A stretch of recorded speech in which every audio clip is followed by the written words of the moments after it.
Hey everyone, the holidays are over, the decorations are all packed away, and we're back, ready and raring to go. As we look to the year ahead, I feel it's important that we reflect on the challenges that we've been facing, ensuring that we focus in the right areas as we move forwards. I know as a team it can feel sometimes overwhelming, trying to balance our goals and ambitions with the various requests and feedback we see from our players. And that's such a wide net. From revisiting areas like guilds and hourglass, cracking down on cheaters, improving performance, or focusing efforts on bug fixing and quality of life, just to name a few. Right now, however, we're focusing in 3 priority areas: game performance, game security, and player safety. And of course, we're still working on content and live events and servicing the Emporium and fixing bugs. But our focus areas are very much in improving game health. Now, let's kick off with some updates about game performance. We've had folks from across the team diverted to a targeted performance bash, with the goal of making meaningful improvements to game performance. The team has been split, with some focusing on the big, more broader changes to how systems work behind the scenes, while others have been investigating known problem areas reported by players for more targeted optimization. We're making big changes in some pretty fundamental areas, and while we're going to be doing our best to ensure quality internally and then with insiders, we expect the scale and play behaviour of the live environment to potentially surface follow-up work for us to tackle. I know some of our recent work hasn't been a shining example of us hitting our quality bar, but some of these performance changes I'd consider more experimental and certainly bring higher risk. I feel convicted though that these are the right changes we should be making to make some serious improvements to game performance, even if we have to accept somewhat of a rocky time ahead. In our January update later this week, we're targeting our first wave of improvements. The 2 big changes here are trinkets and networking.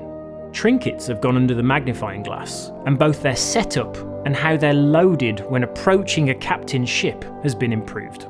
This change is going after the hitch you feel when approaching a captain's ship on the horizon, and now smooths out the loading of trinkets.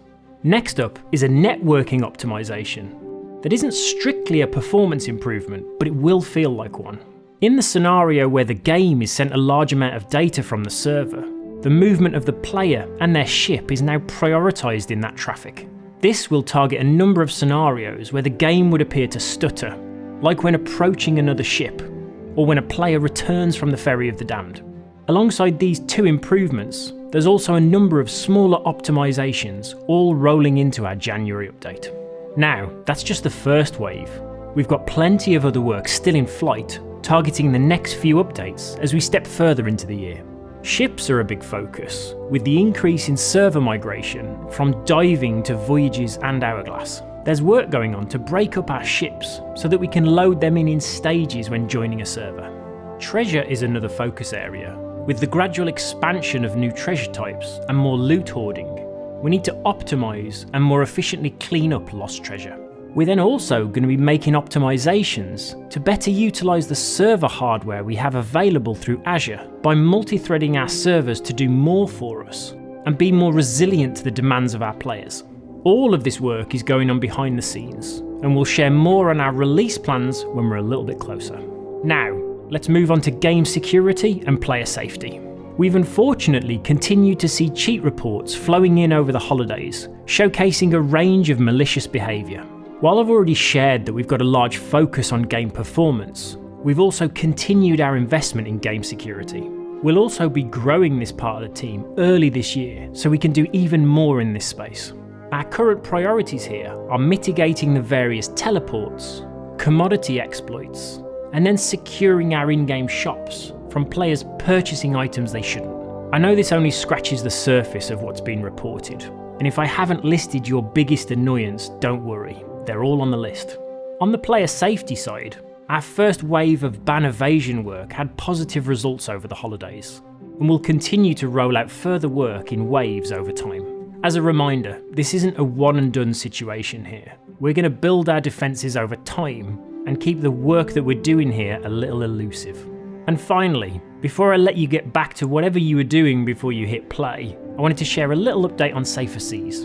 In December, we made some changes to better focus this mode as the best way to learn the ropes for new players. While it's still early doors here, we're pleased to see how this mode has been used over the holiday period, with Safer Seas seeing more playtime as a result of our changes. We're specifically seeing players with under 30 hours of game time spend much more time in Safer Seas with the improved rewards now on offer. We'll continue to monitor how this goes over time, but we're real happy with what we're seeing so far. Well, I know that we've deep dived into some techie stuff there. I hope that's blown away the cobwebs for you all. I also haven't gone into the specifics of what's arriving in our update later this week, so stay tuned for the patch notes for all the juicy details. Well, that's me signing off. Catch you all next time.